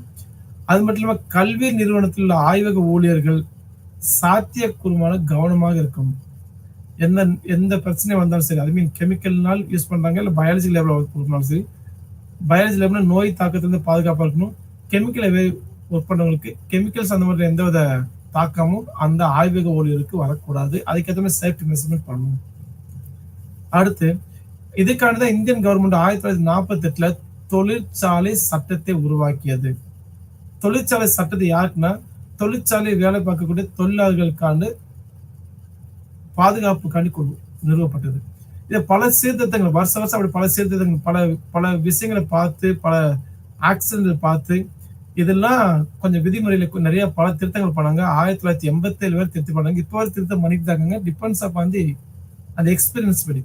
1987 வரை அது திருத்தங்கள் செய்யப்பட்டு தான் வந்தது. அந்த 87ல உருவானது தான் போபால் விஷவாயு தாக்கம். அதுல இருந்து இந்தியன் கவர்மெண்ட் ரொம்ப விழிப்போட எல்லா விஷயத்தையும் அப்ரோச் பண்ண ஆரம்பிச்சாங்க. ஏன்னா வேர்ல்டு ஃபுல்லா அந்த போபால் விஷவாயு தாக்குதல் ரொம்ப பிரபலமாகி நம்ம நாட்டோட பாதுகாப்பு தொழிலாளர்கள் பாதுகாப்பு வீக்கா இருக்கு சொல்ற அளவுக்கு போயிட்டாங்க. அப்பதான் கவர்மெண்ட் நிறைய சட்டங்கள் மாற்றி அமைச்சாங்க. அதே மாதிரி தொழிற்சாலை சட்டத்தில் சில விதிகள் அதன் திருத்தங்களே கீழே கொடுக்கப்பட்டுள்ளது. இப்ப ரொம்ப என்ன பார்க்கலாம், அந்த கீழே கொடுக்கப்பட்டுள்ள விதி எதை மெயின் தொழிலாளர்கள் உடல்நலம் பாதுகாப்பு நலன் சார்ந்த தொழிலில் அவங்க இருக்காங்க சொல்லி ப்ரூஃப் பண்றதுக்காண்டி தான். அப்படி பார்க்கும்போது நம்பர் 1 தொழிற்சாலை வளாகங்கள் சுத்தமாக இருக்கணும், கேம்பஸ் கிளீனா இருக்கணும். நம்பர் 2 சிகிச்சைக்கு, அதாவது ஒரு தொழிற்சாலை வெளியேற்றப்பட கழிவு நீர்களை சுத்தமான முறையில ரீசைக்கிளிங் பண்ணிட்டு அந்த தண்ணி வாட்டர் சோர்ஸ் தான் என்ன செய்யணும், நம்ம வெளியே அனுப்ப வேண்டும். அதாவது பல சிகிச்சை சொல்றது ரீசைக்கிளிங் பண்ணி அந்த கெமிக்கல்ல ஃபில்டர் பண்ணி அந்த பயாலஜி மெட்டீரியல் ஃபில்டர் பண்ணி அந்த நோய் தாக்கங்கள் அந்த தண்ணி வெளியேற இடத்துல மற்ற மக்களுக்கும் எந்த பாதிப்பு ஏற்படுத்தக்கூடாது. ஸோ வெளியேற கழிவுகள் சுத்தம் பண்ணி தான் வெளியே அனுப்ப வேண்டும். நம்பர் 3 அவங்க ஒர்க் பண்ற பிளஸ் வெளிச்சமாக இருக்கணும், காற்றோட்டமாக இருக்கணும், நியாயமான வெப்பநிலை இருக்கணும். ரொம்ப ஹாட்டாக இருக்கக்கூடாது, ரொம்ப கோலாக இருக்கா, டிபெண்ட்ஸ் அந்த ஒர்க்கை பொறுத்து அந்த வசதி கண்டிப்பா நிறுவனம் செஞ்சு தரணும். அடுத்து தூசி புகை அதிகமாக அந்த உற்பத்தி ஆகக்கூடிய இடத்துல கண்டிப்பாக தூசியும் புகையும் மூக்கு வழியா உள்ள போய் லங்ஸ் ப்ராப்ளம் ஏற்பட வாய்ப்பு இருக்கு. அதனால அதுக்கேற்ற ப்ரொடெக்டிவ் மாஸ்க், கண்ணாடி, காகிள்ஸ் இருக்கு, கண்ணாடி, இதெல்லாம் தொழிலாளர்களுக்கு வேலையை செய்ய அனுப்ப வேணும். அடுத்து இயந்திரங்கள், இயந்திரத்தினால் ஏற்படுற முக்கியமான இயந்திரம், அந்த இயந்திரம் மிகப்பெரிய ஆபத்தை உருவாக்குமா இருந்தா அந்த இயந்திரத்தை சுத்தி என்ன செய்யணும், வேலி போட்டுக்கணும். இயந்திரங்களால் ஏற்படுற ஆபத்தை குறைக்கணும்னா கண்டிப்பா வேலி போட்டுக்கணும். டியூ டு எந்த தொழிலாளர்களும் அந்த இயந்திரத்தை தொட்டு பாதிப்பு அறிஞ்சிடக்கூடாது. ஒரு மின்வேலி போடுவோம் இல்லையா, மின் வேலி மாதிரி டிரான்ஸ்ஃபார்ம் தான் யாருமே அனிமல்ஸ் உள்ள போகக்கூடாது, சுத்தி கம்பி வேலி போடுவாங்க. அது மாதிரி மிக முக்கியமான பாதிப்பு ஏற்படுத்த யூஸ் பண்ணா கம்பி வேலி போட்டு யார்ட்டு தொடாத மாதிரி பாதுகாப்பா வச்சுக்கணும்.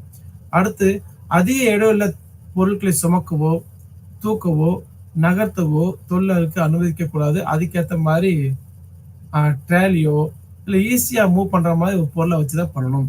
அடுத்து கண்களில் காயம் ஏற்படும் அபாயம் இருந்தால் கண்ணாடி போட்டுதான் ஒர்க் பண்ணணும். பல தடவை சொல்லியாச்சு. இந்த கெமிஸ்ட் லேப்ல எக்ஸ்பெரிமெண்ட் பண்ணும்போது மாணவர்களுக்கு ஆர்கானிக் சால்ட் அனலிஸ்ல பார்த்து ஹீட் பண்ணுவாங்க, டக்குனு என்ன ஸ்பிரிட் ஆயிடும், அது கண்ணில் பட வாய்ப்பு இருக்கு. எப்பயுமே லேபுல போனா கை க்ளோஸோ காகல்ஸ் கண்ணை மறைச்சு ஃபுல் கண்ணை மறைச்சு கண்ணாடியோ லேப் கோட்டு பல தடவை சொல்லிக்கும் போட்டிருக்கணும். கண்ணில் காலில் செப்பல்ஸ் போட்டிருக்கணும், இல்லை ஷூஸ் போட்டிருக்கணும். இதெல்லாம் அடிப்படையான விதிமுறைகள். பல அழகுல நான் திரும்பி சொல்ல நம்ம சேஃப்டியை நம்ம தான் பார்த்துக்கணும்.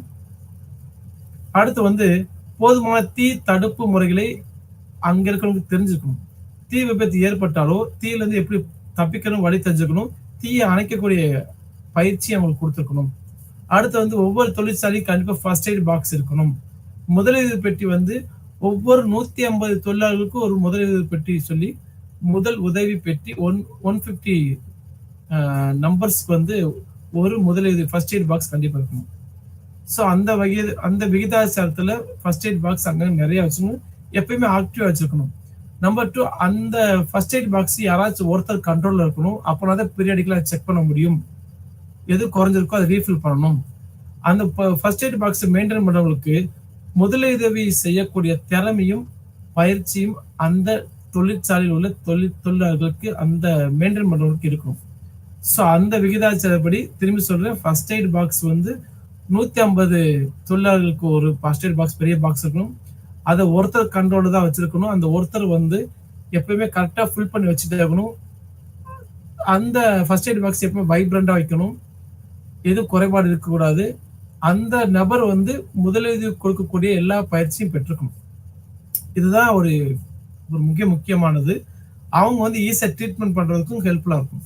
அடுத்து மரணம், தீவிரமான காயம் இல்ல விஷம், இந்த மாதிரி விஷயங்கள், மரணம் தீவிரமான காயம் ஏற்பட்டால் அரசாங்க அதிகாரிகளுக்கு உடனே தகவல் தெரிவிக்க வேண்டும். இந்த அபாயகரமான தன்மை அந்த அபாயகரமான சூழ்நிலை கவர்மெண்ட்டுகளுக்கு சொன்னா மட்டும்தான் அங்க நகராட்சி பீப்புள், உள்ளாட்சி பீப்புள், மாவட்ட நிர்வாகிகள் போன்றவர்கள் வந்து உங்களுக்கு வந்து உங்களையும் அலாட் பண்ணுவாங்க, பக்கத்துல இருக்கவங்க அலாட் பண்ணி உங்களுக்கு தேவையான அரசு உதவிகளை உங்களுக்கு பெற்று தருவார்கள். சோ மிக முக்கியமான விஷயங்கள் கவர்மெண்ட்டுக்கு கொண்டு போனாதான் சட்ட திருத்தம் கொண்டதுக்கு அடுத்த இந்த மாதிரி பிரச்சனை வராமல் இருக்கு வழிவகுக்கும். அபாயகரமான பொருட்களை கையாளும் போது தொழில் அவசர நிலை வர வேண்டும், பேரிடர் திட்டத்தை கொண்டு வர வேண்டும். பேரிடர் திட்டம் சொல்றது மிக மிக அவசரமான சூழ்நிலை அந்த நிறுவனத்தை கையாளக்கூடிய சக்தி அந்த தொழிலாளருக்கு வழங்கப்பட வேண்டும். பாதுகாப்பு நடவடிக்கை அவ்வப்போது ஆய்வு செய்ய வேண்டும். எல்லாமே ஏதாச்சும் விபத்து ஏற்பட்டால் அது உடனடியாக தீர்த்து வைக்கிறதுக்கான இந்த அவசர கூட்டங்கள், பாதுகாப்பு ஏற்பாடுகள் எப்பயுமே பீரியாடிக்கலா செக் பண்ணிட்டே இருக்கணும். எப்படி ஃபர்ஸ்ட் எய்ட் பாக்ஸ் வந்து ஒருத்தர் கண்ட்ரோல் வந்து எப்படி ஃபர்ஸ்ட் எய்ட் பாக்ஸ் எப்படி வைப்ரண்டா ஆக்டிவா இருக்க மாதிரி தீ அணைப்பு அந்த தீ அணைப்பு கருவி கரெக்டா வேலை செய்யுதா, சென்சார் கரெக்டா வேலை செய்யுதா, போராட்ட அபாய சங்கு ஒலிக்கு பார்த்து அந்த மக்கள்ல எப்படி அந்த தொழிலாளர்கள் எப்படி வெளியே போறாங்க, வெளியே போறதுக்கு தேவையான வழி இருக்கா எல்லாத்தையும் தெரிஞ்சுக்கிறோம். அப்படி பார்க்க வேண்டியது மிக மிக முக்கிய விஷயம் 3 விஷயம். அபாயகரமான செயல்முறைகளை உள்ளடக்கிய தொழிலா இருந்தால் கண்டிப்பா அதை ஃபாலோ பண்ணணும். பேரிடர் திட்டம் சொல்லக்கூடியது ஒரு ட்ரையல் பண்ணி பயிற்சியை கொடுக்க வேண்டும். அடுத்து பணி சூழலில் சில ரசாயன பொருட்களை அனுமதிக்கப்பட்ட அளவுக்கு அதிகமாக வைத்திருந்தால் ரொம்பவே கேர்ஃபுல்லா இருக்கணும். அவங்க ஸ்டோரேஜ் லிமிட் தாண்டி அதிகமாக கூடாது. அடுத்து தொழில் சார்ந்த நோய்கள் அடையாளம் கண்டு அதுக்கான ட்ரீட்மெண்டை கொடுக்க வேண்டும். சட்டத்து விதிமுறைப்படி அந்த ட்ரீட்மெண்ட் கொடுக்கணும். அடுத்து நிர்வாக மருத்துவ பதிவை பராமரிக்க வேண்டும். இதுக்கு முன்னாடி நிர்வாகம் வந்து ஒரு அட்டாமிக் ப்ராசஸ் வேலை பார்க்கலாம்னா வேலை பார்க்கறவங்களுக்கு எப்படி ஹெல்த் ஹிஸ்டரி எப்படி இருக்கு சொல்லி பீரியாடிக்கலா ஸ்டோரேஜ் பண்ணி வச்சுட்டே இருக்கணும். அடுத்து தொழில் சார்ந்த நோய்கள் ஏதாவது இருக்குமானால் அரசு அதிகாரிகளுக்கு தெரிவிக்க வேண்டும். ஒரு இண்டஸ்ட்ரியிலேயோ லேப்லயோ வேலை பார்க்கும் போது அது சம்பந்தப்பட்ட அந்த தொழில் சம்பந்தப்பட்ட நோய் ஏற்பட்டால் அரசு அதிகாரிகள் தெரிவிக்கும் போது அவங்களுக்கு தேவையான இழப்பீடுகளும் அது பிற்காலத்தில் யாருக்கு வராமல் இருக்கிறதுன்னு சொல்லி கவர்மெண்ட் ஒரு ஸ்டெப்ஸ் எடுத்து அதை குறைக்க வழி பார்ப்பாங்க. ஸோ உங்களுக்கு ஏற்பட விபத்தை உங்களோட வச்சுக்க வேணாம், கவர்மெண்ட் தெரிவிக்க முடியும். உங்களை மாதிரி பாதிக்கப்படுறவங்க இன்னும் வராமல் இருக்கிறதுக்கு அது தடுக்கப்படும். விதிகளை மீறுவதால் அபராதம் கொடுக்கப்படும். யாருன்னா நிறுவனத்துக்கும் சரி, நிறுவனத்துக்கு வேலை செய்யற ஊழியர்களும் சரி, அபராதம் கொடுக்கப்பட்டால் கொஞ்சம் ப்ரீகாஸா வந்து அலர்ட்டா பண்ணுவாங்க, அந்த அசால்ட் இருக்காது. அடுத்து வந்து மின்சாரம் தொடர்பான விதிமுறைகள்.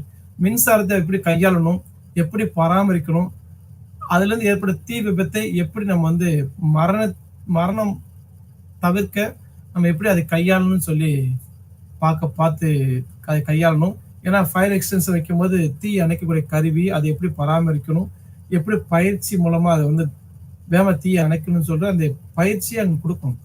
அதனாலதான் மின்சார தொடர்பான சட்டம் 1910 வந்திருக்கு. அப்பயே கொண்டு வந்துட்டாங்க.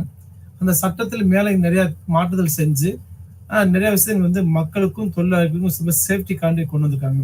அதன் வகையில வந்து விதிகள் வந்து மின்சார வழங்கல் பயன்பாடு பாதுகாப்பு 1956 நிறைய விதிமுறைகளை மாறுதல் கொண்டு வந்தாங்க. அதன்படி வந்து மின்சாரத்தை ஒரு நிறுவனத்துக்கு கொடுக்கும் போது தேசிய கட்டிட குறியீட்டை ஃபாலோ பண்ணி தான் கொடுப்பாங்க. அது BIS குறிப்பிட்டபடிதான் மின்சார வழங்கல் இருக்க வேண்டும். அடுத்து மின்சார விதி 1956 சில விதிகள் மாற்றப்பட்டு தரமும் இடம் பாதுகாப்பு பராமரிப்பு இந்த 4 பிரிச்சிட்டாங்க. தரம் எப்படி இருக்கு, எந்த இடத்துல பயன்படுத்துறாங்க, பாதுகாப்பு எப்படி கொடுத்துருக்காங்க, அதை பராமரிக்கிறாங்களா, இந்த 4 விஷயத்த ஃபாலோ பண்ணவே போதும் மின்சாரத்தினால் பாதிக்கப்படுற விபத்தை குறைக்கலாம். அதே மாதிரி மின்சார கருவிகள் பூமிக்கு எப்படி வந்து அந்த அந்த நியூட்ரல் கொடுப்பாங்க இல்லையா, அதெல்லாம் கரெக்டாக கொடுத்துருக்கணும். இன்கேஸ் அந்த அந்த மின்சார சப்ளை வந்து அந்த உள்ளூர் மகராட்சி மாநகராட்சி இந்த விதிப்பறை தான் மின்சாரத்தை என்ன செய்யணும், எவ்வளவு கொள்ளளவு பயன்படுத்துறோம் அதுக்கேற்ற மாதிரி சப்ளை பண்ணுவாங்க. சம்டைம்ஸ் அதிக அழுத்தம் கொண்ட மின்சாரத்தை அவங்க குறிப்பிட்ட வந்து அதிக அழுத்தம் கொண்ட மின்சாரத்தை கொடுக்கும்போது வந்து அதை கையாளுறதுக்கு அவங்களுக்கு தெரியாது. ஸோ அந்த நிறுவனத்துக்கு எவ்வளவு கரண்ட் சப்ளை பண்ணுமோ அந்த விதிமுறைப்படி அந்த கரண்ட் மட்டும் தான் சப்ளை பண்ணணும். இப்படி பார்க்கும்போது பல நிறுவனங்கள் வந்து நிபந்தனை நிறைய ஃபாலோ பண்றாங்க. அப்ப நிபந்தனையை ஃபாலோ பண்ண மட்டும் இல்லாம பயிற்சி பெற்ற நபர்களை கொண்டு மின் பழுவை குறைக்கணும். அப்பப்ப பீரியடிக்கலா செக் பண்ணி மின் கசிவு ஏற்பட்டாலோ மின் வயரை மாத்தினாவோ அந்த பாதுகாப்பு முறை அந்த எக்ஸ்பீரியன்ஸான லேப் டெக்னீஷியன் அது அந்த எலக்ட்ரிஷியனை கூட்டு வந்து சரி பார்க்கணும். சம்டைம்ஸ் 650 வோல்ட்டுக்கு அதிகமாக பவர் சப்ளை அந்த தொழில்துறைக்கோ அல்லது நிறுவனத்துக்கோ போச்சுன்னா திரும்பி சொல்ல 650 வோல்ட்டுக்கு மேல அந்த இன்புட் வந்து அந்த தொழில்துறைக்கோ இல்ல இந்த கல்வி நிறுவனத்துக்கோ அனுப்புனாங்கன்னா அந்த டிரான்ஸ்ஃபார்ம்ல கண்டிப்பா மண்ட ஓட்டு படம் ஒட்டிக்கணும். அபாயகரமான சிம்பல் கொண்ட மண்ட ஓட்டு படம் ஒட்டிக்கணும். அப்புறம் பார்க்கக்கூடிய மக்கள் வந்து என்ன செய்வாங்க, இங்க அதிக வோல்டேஜ் கொண்ட கரண்ட் உள்ள சப்ளை ஆகுது. அதனால நம்ம பாதுகாப்பா இருக்கணும்னு சொல்லுவாங்க. சோ அங்க மின் அழுத்தம் அதிகமா இருக்கணும். அது கரெக்டான முறையில பராமரிக்காத பட்சத்துல விபத்துகள் ஏற்பட வாய்ப்பு நிறைய இருக்கு. அத பீரியாடிக்கலா மின்சாரத்துல ஏற்படும் தீ விபத்தை குறைக்கணும். அந்த பயிற்சி கொடுத்திருக்கணும். பயிற்சி பெற்ற நபர்கள் அங்க வேலை பார்க்கணும். அது திரும்பி திரும்பி பழுது நீக்கப்பட்டு கொண்டே இருக்கணும். அப்படி செஞ்சா மட்டும்தான் அவசர காலத்துல உயிரிழப்பை தடுக்க முடியும். அடுத்து தீ தொடர்பான விதிமுறைகளை வந்து கல்வி நிறுவனங்கள் வந்து பொதுவா வந்து ஸ்கூல் காலேஜ்ல வந்து தீ லேப்ல ஏற்படுற தீ விபத்துல ரொம்ப கம்மியா இருக்கும் கம்பேர் தான் லெபர் அந்த இண்டஸ்ட்ரியல்ஸ். ஒரு தொழில்துறையில் நடக்கிற தீ விபத்தை காட்டிலும் கல்வி நிறுவனத்தில் ரொம்ப கம்மியா இருக்கு. இருந்தாலும் நம்ம என்ன செய்யணும்னா அது ப்ராப்பரான முறையில ஹேண்டில் பண்ணணும். ஏன்னா மாணவர்களோட உயிர் முக்கியம். மனித உயிர்கள் சொத்து இது எல்லாமே கல்வி படிக்கும் போதே அந்த தெளிவான மனநிலையோட அந்த மாணவன் செயல்பட வேண்டும். அதுக்கடுத்து அதனால ஏற்பட்ட பாதிப்பு சொல்லி பார்க்கும்போது வந்து உதாரணத்துக்கு ஒரு வடிவமைத்து செயல்படும் பொறுப்பு மாநில அரசு ஒரு மாணவனால் ஏற்பட்ட அக்கறை இன்மையால் இல்ல அசால்ட்டாக ஏற்படும் தீ விபத்து வந்து மாநில அரசு வந்து நிறைய விஷயங்களை கருத்துல கொண்டு அந்த விதிமுறைகள் வடிவமைச்சிருக்காங்க. என்ன விதிமுறைகள் பார்க்கணும், தீ தடுப்பு தொடர்பான விதிமுறைகளை நிறைய அமைச்சிருக்காங்க. 1987 டெல்லியில அது உருவாக்குனாங்க. சோ திரும்பி சொல்றேன், ஒரு லேப்ல வந்து மாணவர்கள் உயிர் முக்கியம். ஒரு நிறுவனத்துல வந்து தொழிலாளர்கள் உயிர் முக்கியம். அந்த தொழிலாளர்கள் தீ தொடர்பான அழிவு ஏற்படாம இருக்கணும்னா நிறைய விஷயங்களை மாநிலம் மத்திய அரசு வந்து நிறைய விஷயங்களை கொண்டு வந்திருக்காங்க. அது ஒன்று பார்ப்போம். அதே மாதிரி தேசிய கட்டிட குறியீடு வழிகாட்டுதலின்படி தீ பரவும் வகையில் தீ புகை இது தீ பொதுவாக வந்து இந்த புகை எல்லாமே வந்து உயிருக்கு வந்து ஒரு ஒரு பீதியை உருவாக்கணும். அந்த பீதி இல்லாம அவங்களுக்கு ப்ராப்பரான ட்ரைனிங் கொடுக்கணும். அது மட்டும் இல்லாம அந்த பில்டிங் டிசைனை பொறுத்து தீ அணைப்பு கருவி இருக்கு. நம்பர் 1 15 மீட்டருக்கு உயரமான பில்டிங் இருக்கு வச்சுங்களேன். 2 பகுதியா ஒன்று 15 மீட்டருக்கு அதிகமாக இல்ல 15 மீட்டர் கம்மியா. 15 மீட்டர் கம்மியா இருக்கும் போது பாத்தீங்கன்னா 2 ஃப்ளோர் மேக்சிமம் இருக்கும். அந்த ஒரு ஃப்ளோருக்கு 1000 மீட்டர் டிஸ்டன்ஸ் இருந்தா கண்டிப்பாக நீங்க வந்து 2 தீயணைப்பு கருவிகள் வந்து பொறுத்திருக்கணும். அது மட்டும் இல்லாம தனித்தனியாக உள்ள வர்றதுக்கு ஒரு வழி, வெளியே போறதுக்கு வழி, 2 வழி கண்டிப்பா அந்த லேப்ல இருக்கணும். அப்பதான் தீ விபத்து ஏற்பட்டால் மாணவர்களாலும் சரி தொழில் வேலை பார்க்குறவங்களும் ஈஸியா எக்ஸிஸ்ட் ஆகிறதுக்கு கொஞ்சம் யூஸ்ஃபுல்லா இருக்கும். இது ரொம்ப கவனத்தை கொள்ளணும். அதே மாதிரி 15 மீட்டருக்கு மேல அதாவது பெரிய பெரிய company 2nd floor 3rd floor பெரிய பெரிய கம்பெனி இருக்குன்னா கண்டிப்பா 2 விஷயத்தை கண்டிப்பா பயன்படுத்தணும். 1 கையினால் இயக்கப்படுற தீ அணைப்பு கருவி இருக்கணும். சென்சார் பேஸ்டு ஃபயர் எக்ஸிஸ்ட்னு இருக்கணும். ஸோ சென்சார் பேஸ்ட்னா எங்கேயாச்சும் ஃபயர் ஏற்பட்டாலும் தண்ணியை ஊற்றி அதை அணைக்கிற மாதிரி சென்ஸ் பண்ணி அலாரம் அடிக்கும். ப்ளஸ் தண்ணியை வந்து அந்த இடத்துல ஸ்பிளிட் பண்றதுனால சென்சார் பேஸ்டு தீ அணைப்பு விஷயமா இருக்கணும். தீ அணைப்பு கருவியும் அங்கங்க வச்சிருக்கணும். ஒவ்வொரு பர்டிகுலர் டிஸ்டன்ஸுக்கு ஏற்ற மாதிரி நிறைய வச்சிருக்கும் போது வந்து விபத்துக்களை தவிர்க்க வாய்ப்பு இருக்கு. அதே மாதிரி வெளியே போறதுக்கும் வெளியே வர்றதுக்கும் 2 இதுக்கு அதுக்கு மேற்பட்ட வழியை இருந்தால் சிறப்பு. உயிர் பாதுகாப்பு முக்கியம். அது மட்டும் இல்லாம இன்கேஸ் தீ ஏற்பட்டால் என்ன ஏற்படுமோ அது பயிற்சிகளை தீ ஏற்படாம அவங்க கொடுக்கணும். இந்த ஒரு டைம்ல வந்து தீ ஏற்படுதுன்னா அந்த மனசை யூகம் பண்ணி எப்படி வெளியே ஏற்றணும்னு சொல்லி எப்படி வெளியே நடப்பு செய்யணும்னு சொல்லி அந்த பயிற்சி அடிக்கடி கொடுத்துட்டு இருந்தா அந்த ஸ்கில் இருக்கும் அவங்களுக்கு. வந்து மதுபான தொடர்பான விதிமுறைகள் பொதுவாக வந்து எத்தில் ஆல்கஹால் சொல்லக்கூடிய வந்து சுகர் இண்டஸ்ட்ரியில இருந்து கிடைக்கக்கூடிய ஒரு ஆல்கஹால், அதை ஸ்பிரிட் சொல்லுவாங்க. அது மதுபான தொழிற்சாலைக்கு பயன்படுத்துவாங்க. அரசினால் அங்கீகரிக்கப்பட்ட மதுபான தொழிற்சாலை பயன்படுத்துவாங்க. சிறிதளவு வந்து கெமிஸ்ட் லேப்லயோ பயாலஜி லேப்லயோ பயன்படுத்துவாங்க. இந்த சிறிதளவு பேக்கேஜ் ஒரு இண்டஸ்ட்ரி வந்து கல்லூரிக்கு கொண்டு வரும்போதோ ஸ்கூலுக்கு கொண்டு வரும்போதோ நம்ம பாதுகாப்பான முறையில கையாளணும். காவல்துறையோட சிக்னேச்சர் அங்க இருக்கணும். ஒவ்வொரு ஸ்டாப்லயும் காவல்துறையோட சிக்னேச்சர் இருக்கணும். சீல் உடைக்காம இருக்கணும். அப்படி கொண்டு வந்த ஆல்கஹால் வந்து நிறைய இதுக்கு பயன்படுத்துறாங்க. அதிகம் பார்த்தீங்கன்னா ஹாஸ்பிட்டல்ஸ் பயன்படுத்துறாங்க. டீநேச்சர் ஸ்பிரிட் சொல்லுவாங்க, ரெக்டிஃபைட் ஸ்பிரிட், அப்சல்யூட் ஆல்கஹால், இது மாதிரி நிறைய ஸ்பிரிட் வந்து அது தொழில் நிறுவனத்துக்கும் பயன்படுத்துவாங்க, கல்வி நிறுவனத்துக்கும் பயன்படுத்துவாங்க, ஹாஸ்பிட்டலுக்கும் பயன்படுத்துவாங்க. So depends upon the area பொறுத்து ஸ்பிரிட் பயன்படுத்துவாங்க. ஸ்பிரிட்டோட குவாலிட்டி அந்த இதை பொறுத்து மாறும். அந்த ஸ்பிரிட் வந்து தகாத முறையில வேறவங்க கையில போகக்கூடாது. அதனாலதான் வந்து அதை கரெக்டான முறையில ஸ்டோரேஜ் பண்ணி அதை கணக்கெடுத்து ரெஜிஸ்டர் பண்ணி ஸ்டாக் ரெஜிஸ்டர் பக்காவா மெயின்டைன் பண்ணி ஒருத்தர் கையில மட்டும் தான் லாக் அண்ட் கீ இருக்கணும். அவங்க தான் ஃபுல் கண்ட்ரோல் இருக்கணும். இதுக்கான பல விதிகளை கவர்மெண்ட் போட்டிருக்கு 1978ல இருந்து. அடுத்து வந்து அபாயகரமான தொடர்பான விதிமுறைகள் பார்க்கும்போது, அபாயகரமான பொருள் சொல்லக்கூடிய தீங்கு விளைவிக்கும் திறன் கொண்ட பொருள்.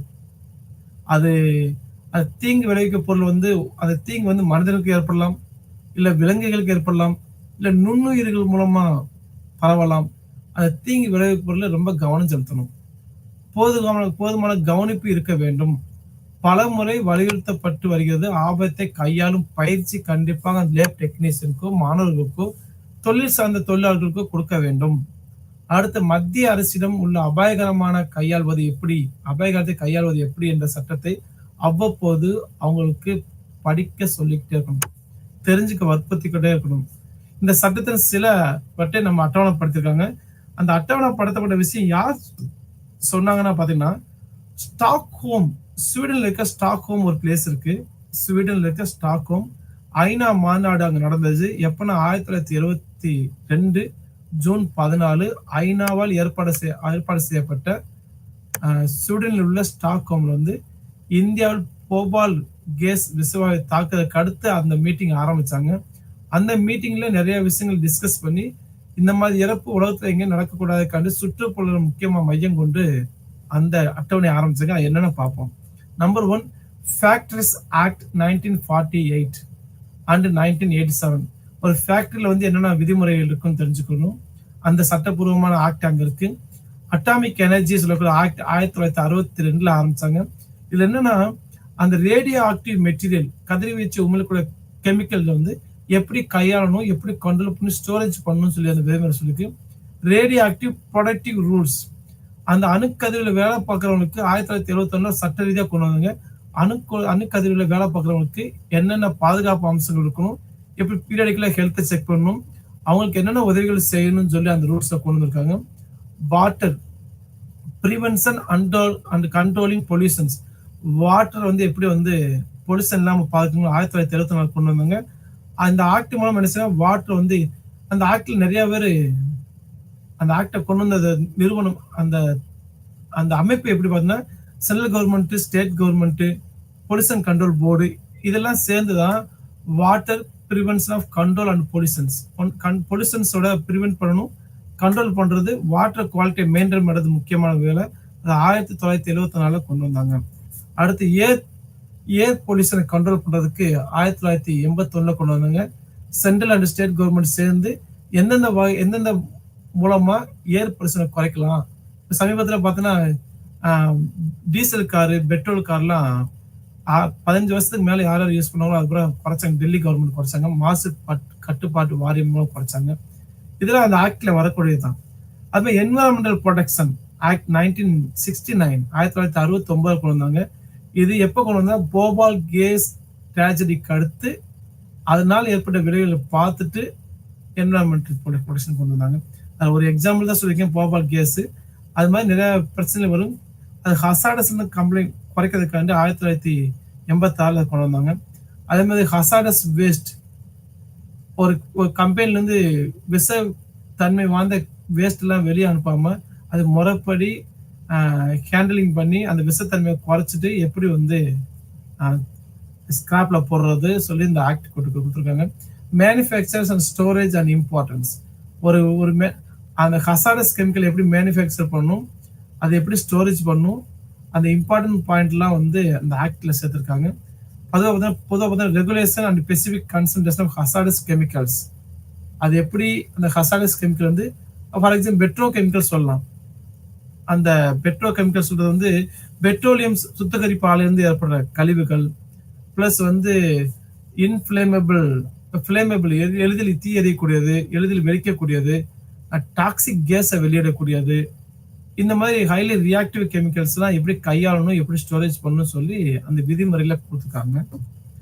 Plus hazardous micro organism rules, அந்த நோயை பரப்பக்கூடிய மைக்ரோ ஆர்கானிசம் எப்படி கையாளணும், பப்ளிக் லைபிலிட்டி அண்ட் இன்சூரன்ஸ், இதனால தாக்கப்பட்டால் என்னென்ன இன்சூரன்ஸ் கிளைம் பண்ணி நம்ம வந்து நம்ம தற்காப்புத்து கொள்ளணும்னு சொல்லி அந்த நிறைய ரூல்ஸ் அண்ட் ரெகுலேஷன் கொடுத்துருக்காங்க. அபாயகரமான தொடர்பான விதிமுறை பொருட்கள் பார்த்தீங்கன்னா, ஒரு கெமிக்கல் ஒரு எரிவாயு சிலிண்டர் வாங்குறீங்கன்னா, அந்த எரிவாயு சிலிண்டர் வந்து எந்த கம்பெனிலேருந்து வாங்குறீங்க, எவ்வளோ எக்ஸ்பீரியன்ஸ் இருக்கு, எவ்வளோ அந்த ஆ, காலம் எந்த எந்த கால வரை பயன்படுத்தலாம்னு சொல்லி நிறைய விஷயங்கள் போட்டிருப்பாங்க. அதை நீங்க சரியான முறையில் அந்த டேபிள் காலத்தில் கொடுத்துருக்காங்க. அதன்படி தான் நம்ம வந்து ஃபாலோ பண்ணணும். அடுத்து ஒரு ஆசிரியர்கள் மற்றும் ஆய்வுக்கூட ஊழியர்கள் லேப் டெக்னீஷியன் வந்து எப்படி விழிப்புணர்வோடு இருக்கணும், அதனால ஏற்படுற பாதிப்புனால எவ்வளவு பெரிய விபத்துகள் ஏற்படும், விபரீதங்கள் வந்து என்னென்ன உயிர் சேதமோ உடைமை சேதமோ அது சட்ட ரீதியா எப்படி அணுகணும்னு சொல்லி இதுவரை நீங்க தெரிஞ்சுக்கிட்டீங்க. அந்த ஆய்வுக்கூடம் எப்படி அமைஞ்சிருக்குன்னு சொல்லி BIS அண்ட் ISI எப்படி உங்களுக்கு டிசைட் பண்ணிக்க என்னென்ன குறியீடு கொடுத்துருக்காங்கன்னு சொல்லி நல்லா தெரிஞ்சுக்கிட்டீங்க. சோதனை தொடர்பான விதிமுறைகள். விலங்குகள் ஒரு விலங்கு வந்து டெஸ்ட் பண்றதுக்கு முன்னாடி விலங்குகள் வந்து என்ன பிரச்சனை வரும்னா, அந்த காலத்துல 1968க்கு முன்னாடியே வந்து நிறைய விலங்குகள் டெஸ்ட் பண்ணி அது பல இன்னல்கள் விலங்குகள் வலி தாங்க முடியாம கத்துறது. இதனால வந்து ஒரு ஒரு டெல்லியிலேயே ஒரு லேப்ல வந்து அனிமல்ஸ் டெஸ்ட் பண்ணி பார்த்துருக்காங்க. அது தொடர்ந்து வந்து சத்தங்கள் டே பை நைட் தொடர்ந்து சத்தம் எழுப்ப அங்க இருக்க மக்கள்லாம் டோட்டலி டிஸ்டர்ப்டு. அப்ப என்ன நடக்குது தெரியல. அப்படி விலங்குகள் பரிசோதனை பண்ண விலங்குகள் வந்து ஆஃப்டர் பரிசோதனை எக்ஸ்பெரிமெண்ட் பண்ண முடிச்சிருக்க அந்த விலங்குகளுக்கு பாதுகாப்பான முறையில வெளியேற்றுறாங்களா, அப்படி நோயோட வெளியேற்றுறாங்களா சொல்லி தெரியல. ஏன்னா விலங்குகள் டெஸ்ட் பண்ணா உங்களுக்கு தெரியும், ஒவ்வொரு மாத்திரையோ ஒரு இன்ஜெக்ஷன் ஒரு ஏதோ ஒரு மாத்திரை வடிவிலோ இல்லை வந்து ஊசி வடிவத்துல ஒரு கெமிக்கல் வருதுன்னா, ட்ரக்ஸ் வருதுன்னா, அந்த மாத்திரை மருந்து வந்து அனிமல்ஸ் கொடுத்து அது சரியா வேலை செஞ்சா மட்டும்தான் மனிதன் கொடுக்கப்படும். அந்த அந்த ட்ரையல் நிறைய அனிமல்ஸ் கொடுக்கறதுனால அந்த அனிமல்ஸ் வந்து பாதுகாப்பான முறையில கையாளணும். அனிமல்ஸ் வந்து கம்ப்ளீட்டா வந்து டெஸ்ட்டுக்கு உட்படுத்தும் போது அந்த அனிமல்ஸுக்கு வலி இல்லாம முறையில பயன்படுத்தணும். அதாவது மயக்க மருந்து கொடுக்கலாம் வலி குறைக்கிறதுக்காண்டி. பிளஸ் அந்த எக்ஸ்பெரிமெண்ட் முடிச்ச பிறகு அந்த அனிமல்ஸ் எந்த டிசீஸ் இல்லை தெரிஞ்சவங்க தான் என்ன செய்யணும், பப்ளிக் பிளேஸ்ல வந்து அந்த அனிமல்ஸை விட்டுறணும். இல்லை வச்சுக்கோங்களேன், அந்த அனிமல்ஸ் மூலமா நோய் மித்தவங்களுக்கு பரவ வாய்ப்பு நிறையா இருக்கு. ஸோ அனிமல்ஸை வந்து கையாளுறது ரொம்ப ரொம்ப முக்கியம். ஒரு மருந்தோ மாத்திரையோ நம்ம சாப்பிட்றதுக்கு முன்னாடி, ஹியூமன் பயன்படுத்துறதுக்கு முன்னாடி, மனிதன் பயன்படுத்துறதுக்கு முன்னாடி அது அனிமல்ஸ் கொடுத்து அந்த அனிமல்ஸ் வந்து எப்படி ரிசல்ட் வருது தெரிஞ்சுக்கான அனிமல்ஸ் ஹவுஸ்ல அனிமல்ஸ் வச்சு டெஸ்ட் பண்ணுவாங்க. அப்படி அனிமல்ஸ் வச்சு டெஸ்ட் பண்ண அனிமல்ஸ் வந்து ப்ராப்பரான எப்படி வாங்கணும், எல்லா அனிமல்ஸ் வச்சு டெஸ்ட் பண்ண முடியாது. அப்படி கிடைக்கக்கூடிய அனிமல்ஸ் வந்து ப்ராப்பரான ஒரு நல்ல நிறுவனத்துல இருந்து அனிமல்ஸ் வாங்கியிருக்கணும். அந்த வாங்கப்பட்ட அனிமல்ஸ் வந்து ஒரு குழு மூலியமா தான் ஆராய்ச்சி பண்ண ஆரம்பிக்கணும். அந்த அனிமல்ஸ்க்கு வந்து எந்தவித ஒரு வலியோ ஏற்படக்கூடாது. அந்த ட்ரீட்மெண்ட் எக்ஸ்பெரிமெண்ட் முடிச்ச வந்து அனிமல்ஸ் வந்து நல்ல முறையில் டிஸ்போஸ் பண்ணணும். இல்லை வச்சுங்களேன், நோய் வாய்ப்பட்டு அறகுறையா இருந்து வெளியேற்றணும்னா அங்க இருக்க மக்களுக்கோ சுற்றுப்புற சூழ்நிலைக்கோ நோயை பரக்கூடிய அதிகமா இருக்கும். அனிமல்ஸ் ரொம்ப ரொம்ப வலியோ இல்ல அனிமல்ஸ் மிகப்பெரிய சிரமத்தை ஏற்படுத்தக்கூடாது சொல்லிக்கிறேன். அனிமல்ஸ்க்கான பாதுகாப்பு சட்டம் மத்திய சமூக நிதி அதிகார அமைச்சகம் இது வந்து என்ன செய்யறாங்கன்னா அனிமல்ஸ்க்கு சேஃப்டிக்காண்டியும் அனிமல்ஸ் பெயினை குறைக்கிறதுக்காண்டி என்ன செய்ய முயற்சி பண்ணாங்க. அந்த வகையில பார்த்தோம்னா அனிமல்ஸ் ட்ரீட்மெண்ட் அந்த எக்ஸ்பெரிமெண்ட் யூஸ் பண்ண அனிமல்ஸ் வந்து பாதுகாப்பு முறையில வெளியே மக்களோட நடமாட வைக்கணும். இல்லாட்டி ரொம்ப வலி தாங்க முடியாம அனிமல்ஸ் ரொம்ப டிசீஸ் பரவறமா இருந்தா அனிமல்ஸை கருணை அடிப்படையில் அனிமல்ஸ் என்ன செய்யணும், கொலை பண்ணி அதை ப்ராப்பரான முறையில டிஸ்போஸ் பண்ணணும். இந்த சட்டத்தின் முறை வருது. அடுத்து அப்படி அனிமல்ஸை பயன்படுத்துற அந்த ஆராய்ச்சி நிறுவனம் வந்து கண்டிப்பா கால்நடைகளுக்கு அந்த சுகாதார மண்டலத்தில் உள்ள டாக்டர் அட்வைஸ் படி தான் அனிமல்ஸை பயன்படுத்தணும். அது சரியான முறையில கையாளணும். அது பயிற்சி பெற்ற ஆய்வக ஊழியர்கள் தான் அதை கையாளணும். அதன் மூலமா பார்த்தோன்னா மயக்க மருந்து கொடுத்த அனிமல்ஸை வந்து ட்ரீட்மெண்ட் பண்ணணும். இந்த விதியை உட்பட்டு தான் அனிமல்ஸை லேப்ல எக்ஸ்பெரிமெண்ட் பயன்படுத்த வேண்டும். அப்புறம் சம்மரி, இந்த பிரிவுல நிறைய விஷயங்களை பார்த்து தேசிய கட்டிட குறியீடு சொல்ற BIS ISI 2 குறியீட்டு படி தான் நம்ம வாயுவத்தை வடிவமைக்கணும். அடுத்து தொழிற்சாலை சட்டத்தை உட்பட்டு தான் தொழிலாளர்கள் வந்து பாதுகாப்பு அம்சங்களை பயன்படுத்த வேண்டும். தேவையான மின்சாரம் சட்டங்கள் விதிப்படி பயன்படுத்த வேண்டும். தீயினால் ஏற்படுற விபத்து மாணவர்களும் சரி அங்க தொழிலாளர்களும் சரி முறைப்படி கையாள கத்துக்கணும். அதுக்கான பயிற்சிகளை வழங்கப்பட வேண்டும். அபாயகரமான பொருட்களை எப்படி ஹேண்டில் பண்ணணும், அதனால எப்படி நோய் விபத்து எப்படி கையாளணும்னு சொல்லி தெரிஞ்சுக்க போறோம். விலங்குகளுக்கு எக்ஸ்பெரிமெண்ட்டுக்கு எப்படி பயன்படுத்த போறோம். அந்த விலங்குனால் ஏற்படுற நோயை தடுக்கிறதுக்காண்டி விலங்கை எப்படி கையாளணும் தெரிஞ்சுக்கணும். நன்றி, வணக்கம்.